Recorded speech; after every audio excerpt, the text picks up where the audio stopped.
FIR என்பது ஒரு காவல்துறையினுடைய அந்த கட்டுப்பாட்டிலே தான் அது இருக்கும். அது எப்படி வெளியானது, ஏன் வெளியானது?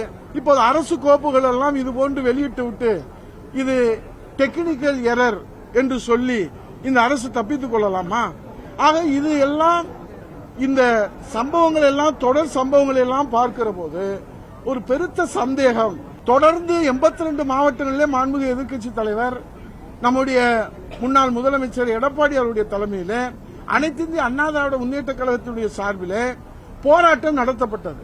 பாதிக்கப்பட்ட பெண்ணுக்கு நீதி வேண்டும் என்கிற அடிப்படையில் போராட்டம் நடத்தப்பட்டது. அவர்கள் எல்லாம் கைது செய்யப்பட்டு நாங்கள் எல்லோருமே தமிழ்நாடு முழுவதும் கைது செய்யப்பட்டு கைது நடவடிக்கைக்கு உள்ளானோம்.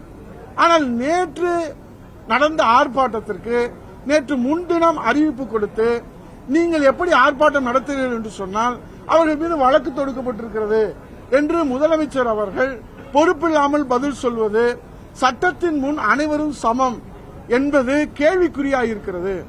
ஆளுகிற திமுக கட்சிக்கு ஒரு நீதி, எதிர்க்கட்சியாக இருக்கிற அண்ணா திராவிட முன்னேற்ற கழகம் உள்ளிட்ட மற்ற கட்சிகளுக்கு ஒரு நீதி, சட்டத்தின் முன் அனைவரும் சமம் என்பதை காற்றிலே பறக்க விட்டு சட்டத்தை வளைக்கிற அந்த நடவடிக்கையை இந்த அரசு எடுத்து வருகிறது என்பதுதான் இந்த குற்றச்சாட்டு.